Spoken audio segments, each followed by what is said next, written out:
Good evening. Welcome to Health Smart. I'm Joanne Campbell and I'll be your host tonight. Every month, Hudson Valley Hospital brings you a series of health programming. And tonight, I'm very excited to introduce to you Dr. Kerline Marcelin. Good evening. Welcome. Dr. Marcelin is one of our new ophthalmologists, and we're real excited to share who you are and what your specialty is about. So why don't you tell us a little bit about your background and your schooling and where you're from, and so we can get to know you a little bit. Well, I was born and raised in New York. I grew up in Queens, and I completed all my training in Manhattan, so I'm a local girl. And I went to undergrad at New York University. My medical school was at Mount Sinai School of Medicine. Then I went back to NYU to complete my ophthalmology residency, and sort of feeling that that wasn't quite enough, and being interested in glaucoma diseases, I decided to go to New York Eye and Ear Infirmary, and I did a fellowship in glaucoma diseases. And I really enjoyed the infirmary. So I still actually, now I'm an assistant clinical professor there, and I teach the residents at their glaucoma clinic, glaucoma and cataracts. Over the last 10 years, I've been in the community and private practice in northern Westchester. And throughout that period of time, I've actually served as the glaucoma director in clinical services at Jacobi Hospital and in Catholic Center in Queens. Oh, so great. So we're delighted to have you bring all that because, you know, everybody gets two eyes, and it's, you know, really such an integral part of living a high quality life is vision. What we take for granted, I think, sometimes in this country as well is, you know, how well we can see and how much can be corrected and how much disease has been understood with eyesight. Now, ophthalmology, how'd you come into that specialty, if I can ask? Well, you know, ophthalmology is really interesting. When I was in medical school, I didn't quite know I was going to do ophthalmology. I had a mentor that came in, and he gave an interesting lecture about giving eye care to third world countries. And my family's from Haiti. I'd never been there before. And he was not Haitian, he was actually an American. And he came in and he gave a wonderful talk about how he was able to sort of almost cure the blind, and how this was so mobile. And I just was so moved, and I actually pretty much annoyed him, begged him, and finally, at that period of time, there was a lot of political unrest there. And even though I did not have a lot of clinical experience, because at the time I was sort of just doing just studies, it wasn't clinical, I ended up, a lot of his nurses dropped out and they didn't want to go because it was very unrest there at the time, that I went. And when I saw what I saw, it was so touching. And being able to see how important vision is. And that sounds pretty trite. And you still see that to this day, but it's not very often do you see people who are completely blind. And you know, you see it, but really, if you take someone's vision away, you really affect their functioning. And you know, I enjoy the other areas of medicine, but sometimes it could be a little difficult and a bit of a drag when you have to tell somebody to lose weight, to stop smoking, to do this. And sometimes it's hard. It's almost as if you're working a little bit against the patient, even though you're an advocate for the patient. But I always feel as if I'm a partner with the patient when I'm telling them to do things that's in the interest of their vision, because people are sold on being able to see. That's great. And I just love it. And I love the surgical aspect, the clinical aspect. I love to teach. It's just, I couldn't be happier. Isn't that great how life and our heart takes us in a certain way? I think for nurses and physicians and firemen and policemen, we're We're souls of service, and so I always find it fascinating to find out how you know, what was that lecture or what was that moment that you went, oh, wow, wow, wow, wow, and then all of a sudden you're an ophthalmologist. Yeah, it was great. It was wonderful. That's wonderful. Well, okay, so what are you seeing in your practice today in the New York area, now that here in New York civilization? We see a whole gamut of things there, and we see a whole bunch of different age groups. We have patients from the age of 9 to 109. We see routine eye care, dry eyes, diabetics, macular degeneration, to the things that are more, I would say, are more of our specialty, which is cataracts and glaucoma. We have quite a decent senior population, so quite a lot of cataracts and glaucoma, I would say. Okay, so let's, for the sake of me and the community, let's break those apart, because I think a lot of people just jumble those two together. Oh, I don't know if it's cataracts or glaucoma. Well, there's a, you know, you need to know, right, which one you got, because they're very different. So, so which one shall we, you know, talk to first? Okay, so easy enough, cataracts. Okay.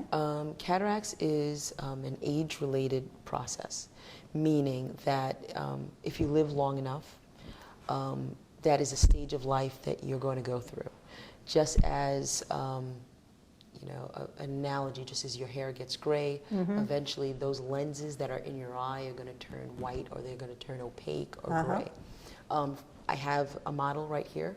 Okay. So if we can take a look. Here's an eye, it's a cross-section, and here's a lens. This is a natural lens that you're sort of born with. It's clear, not this exact lens, but it's clear, and you need to be able to have it clear in order to be able to see through this lens. Over time, through oxidation and age, this lens will start to turn white or opaque and cloudy, and then it will be sort of difficult for this person to be able to see things clearly. Right. Okay? Right. There are going to be certain symptoms that this person will exhibit when they come to the office, such as difficulty seeing, they'll complain about. Glare is a big one. Difficulty with nighttime vision. They'll complain that when they go to the eye doctor, that their glasses are not serving them as well as it used to be. They keep recycling and going through eyeglasses and things like that. And at some point, it's time for them to exchange their lens. So what we do is take out this lens and put a clear new lens implant in. And what's the testing for glaucoma? Because when I go to the eye doctor now at 60 years old, it's cataracts. A little of this, I'm sorry, cataracts. A little of this and a little of that. What's the testing that's done to check that lens? Well, we check your vision. And we make sure that the vision is actually compromised. We refract you, which means that we see if glasses will make up for that difference, if it's just an eyeglass. And if you're sort of stuck and eyeglasses are not improving anything, then we see that it's not going to help you. Your problem is more in here than out there. We dilate you. We see that there's a cataract that's there and it's significant, and then that's the time. Okay? And if you drive, if you're not passing the cutoff for driving, then we say, it's really time. We got to change the lenses, just like we do on a camera and anything else. If we understand if the lens is dirty, and then your photo's going to have an opaqueness to it. It's not going to be clear. Exactly. And so, is surgery the way to go? Surgery definitely is the way to go, and there's been a lot of advances in cataract surgery. A long time ago, the surgery was, the wound was a lot larger. It would be like half the eye. We deliver it on whole. Now we have the wound sort of really, really small. Sometimes it's either one stitch or no stitch at all. The recovery time is a day or two. A lot of times patients are seeing well by the next day or the day after. It's really remarkable. It's outpatient surgery. You don't have to stay in the hospital. Here I have outlined pretty much some of the steps of the surgery. We go in with a probe.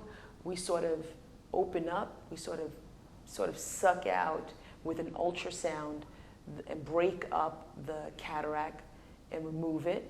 Then after that, after we remove the cataract from its sac, we take an implant and we sort of roll it up like a taco, and through the small little wound, you can see how tiny this wound is, we unfold it and we deliver it right back into its bag, and here it is. Here's the implant just sitting in there. Great. And nowadays, not only can you have your clear implant placed in, they have so many different options. You can have a clear implant placed in and you can have your vision restored to how it used to be, to now they have options where you can sort of decrease your dependency on glasses. So if you have astigmatism, you have astigmatism implants now. If you want to have a multifocal lens, like a bifocal implant, you can have a bifocal implant placed in your eye so that you can decrease your dependency on glasses altogether. Obviously, those are, you know, premium things, so they require additional costs. But pretty much, you know, the script is being written new for all of these different options. So it's amazing what's happening nowadays. It's amazing. And we are an aging society. And so, you know, like we're saying, so you got to keep vision. That's how you stay safe as you age, because balance and all these things are so related to our vision. That's how you keep independent. So this is really important for people as they age to recognize that. Don't ask, you know, you're somebody who's had it 10 years ago, what's this about cataract surgery? It's just changed so dramatically. Oh, forget about it. And these patients, some of these patients that have the newer options, they are over the moon. Yeah, okay. But I can see why. That sounds really great. Okay, so cataract surgery, are you doing, I presume you're working at Hudson Valley Hospital performing cataract surgery. And you're saying the post-op, so is there a patch? Is there a, how do people come out of cataract surgery? Well, they come out of cataract surgery wearing a clear eye shield. Technically, you can come out wearing nothing, and sometimes some places the doctor will have them wear nothing. I don't feel quite comfortable with that. I always feel that, you know, on your way out of the hospital, you know, if you trip or fall or something and you just had surgery, I just like for that eye to be protected.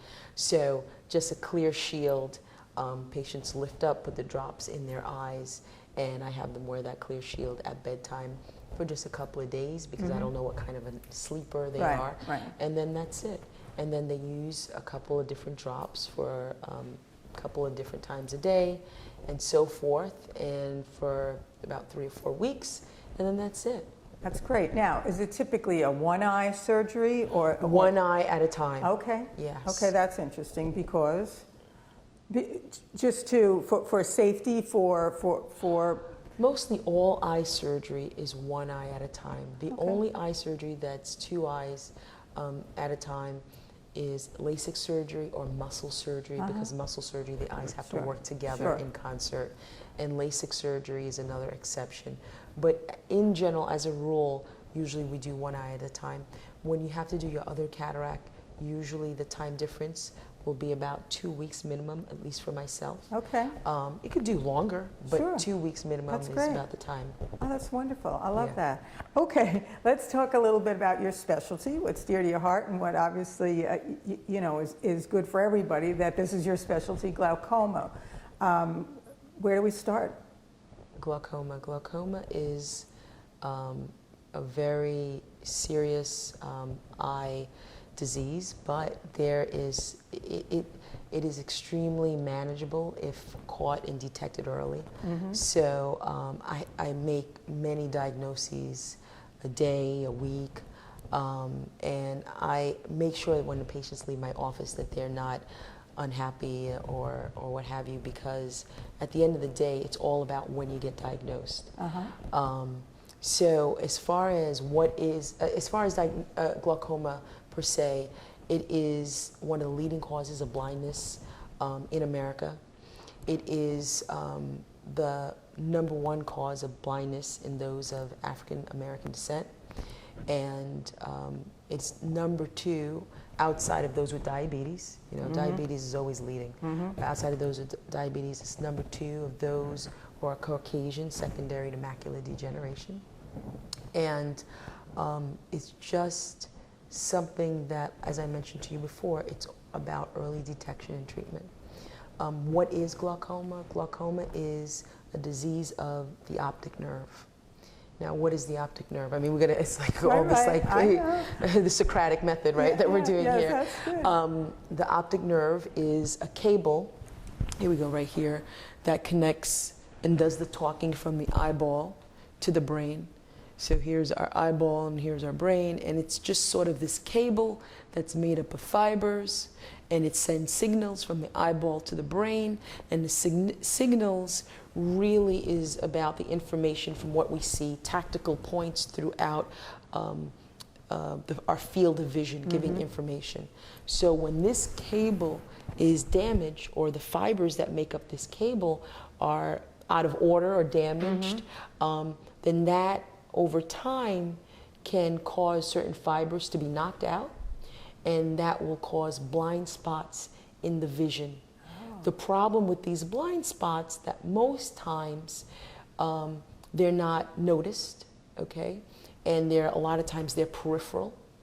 And it's really about being seen and being examined that it is caught.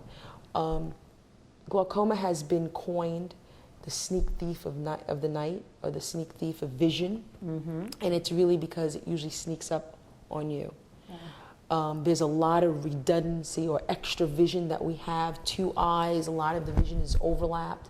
So, you know, a lot of times when I will talk to a patient and I'll say, you need to do a visual field so we can detect some peripheral visual field loss, they'll say, peripheral visual, I think I have some vision, I don't detect. And it's like, no, that's not We gonna quite accommodate, work. we accommodate. Exactly. So, you know, one of the things that we assess when we're doing our test for glaucoma is high pressures in the eye, because usually that is a signal that things are wrong, and we elevated high pressures inside the eye causes damage to that optic nerve cable, and that is one of the things that we assess, and one of the things that we target on treatment. And pretty much that's a big thing with glaucoma. So elevated pressure, optic nerve damage. When you come in, we assess those things. We check your field of vision. We check how much damage is going on with the optic nerve. We take photographs of your optic nerve when you see the doctor. We scan your optic nerve to the micromillimeter to see microns, how damaged it is, to assess over time if it's becoming more damaged. And these are the things that we assess. The importance of a preventative eye care, even in the face of disease, the earlier that it's caught, you know, the more opportunity, correct, to hasten the extent of the disease. Now, I think we shared before that this is a disease. This is not just an aging process, and so this is a disease like you would get any other disease. Yeah. Is there an age where this starts? Is there a family linkage? How would we know? Well, there are people who fall under risk factors, okay? Now, anybody can get glaucoma. However, there are age and there are risk factor groups. One is family history. So first degree relatives of those who already have glaucoma are a major risk factor, okay? Those of African descent is another risk factor. Elevated eye pressure, I mentioned to you before, is another. Age over 60 is a risk factor.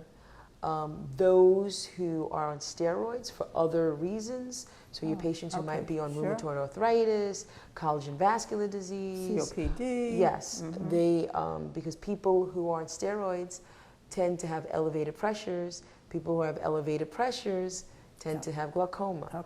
Diabetics, people who are very nearsighted, people who are very farsighted.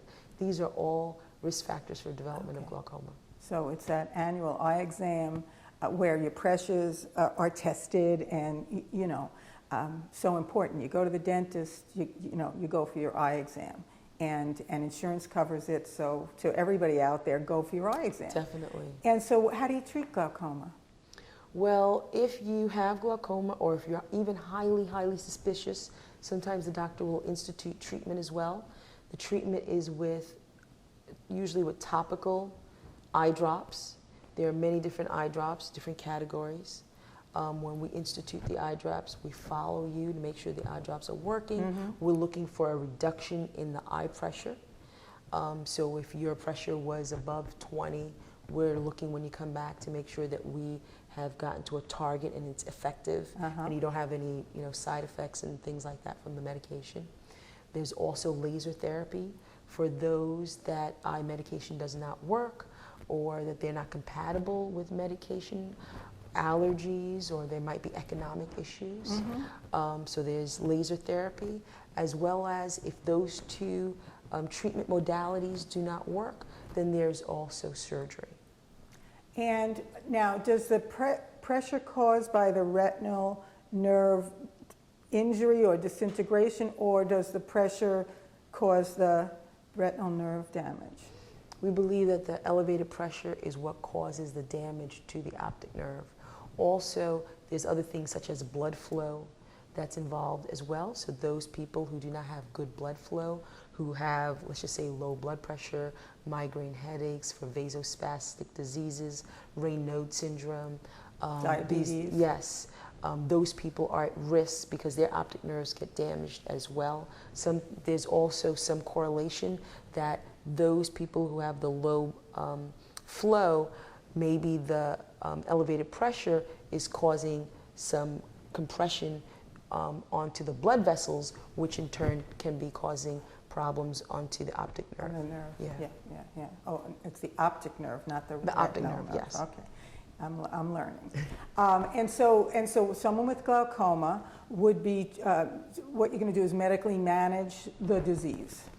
Exactly. But does surgery, is there the cure? People want to know, is there the cure? Like it seems with the cataracts, bada bing, you get a new lens. With glaucoma, where can we stretch? Is there a magic bullet? Yeah, is where what can you we want to stretch know. the magic here? It's more of medical management? It's more of a medical management Okay. at this point. Okay, but very important. I mean, because and every day we're coming out with new things to enhance what we're doing. Some people might say that maybe the laser is the cure, because if you have the laser therapy and it brings your pressure down, then you're not constantly taking the medications anymore. Okay. And for some people, especially patients who have a form of the glaucoma called pseudoexfoliation, it responds beautifully to the laser. You do that, and you don't have to use the medicines, and it brings your pressure to a nice therapeutic endpoint. Okay. And I liked what you said before about that relationship, because you really need, as a physician, to relate to the patient, because what we're talking about here is the person who, like you're saying, maybe they don't have the wherewithal to do drops. As a nurse, I know this happens. You send someone home with drops. Sometimes I go to my mom's house and it's like, can you put my drops in my eyes? Well, she's 90 years old. So you as a physician have to work with that patient and really come up with a doable plan, so that you're heading in the right direction and that you're really managing this eye disease. Sometimes their rheumatoid arthritis makes it such that they can't. Okay, true enough. Now, let's just switch off before we close. Let's talk a little bit about eye health. What do you think the community needs to know from a professional like you about eye health? As far as eye health is concerned, I think there's a couple of things about the health of the eye. Number one, I would recommend that all have eye wash in their closet. And I just thought of this off the top of my head. Yeah. I'm always surprised by the amount of things that splatter into people's eyes, and how people do not have solutions just to irrigate that out of their eye. That's a great point. And especially if you have little ones. And I think that that's really important. So the old-fashioned eye cup, or just a solution where you would just irrigate? If you go to the pharmacy, you'll find that there's something called eye wash, and it's normal saline, and the pH is compatible with the eye. And water itself does not have an appropriate pH that's compatible with the eye. Right. I mean, it's better than nothing. Right. But if you ever notice, if you sit there and you irrigate with water, a lot of times you're making your eye, you're irritating the eye. It feels a little, it's weird. Yeah, It's like and water has microbes that are not necessarily compatible. So eye wash is really great. We had discussed before this about UV protection for the eye in the summertime. I think that's important as well. especially now, who knows what's happening with the ozone layer. So I think that that's also... Protect your eyes like you're protecting your skin. Protecting your eyes, I think, is important as well. What else I think is important? For those with their contact lens wearers out there, I think one of the things that I'm always surprised about are my contact lens wearing patients that, despite the fact that they have pain, irritation, they're sick, they have colds, they have the flu, they continue wearing their contact lenses. Okay. So what I would say to them is, if you're sick, take your contact lenses out. Put them in their nice sterile solution. Exactly. Do not wear them, because the virus will live on your contact lens. No, that's great advice. You know, so I mean. Who are you going to hear that from? Exactly. You know. So let me think what else. And you know, I'll have to say, as the wellness nurse, in closing, of course, it's your diet. Yeah, I was about to say, eat your green leafy vegetables. Eat your green leafies, and if you need a supplement, certainly there are so many eye supplements out there today. Definitely. Okay. Awesome. That was really great information. I'm so appreciative that you came and joined us today. Oh, I'm very happy to be here. All righty. Thank you for joining us tonight on Health Smart, and join us next month when we'll have another guest and another great topic to discuss. You be well now.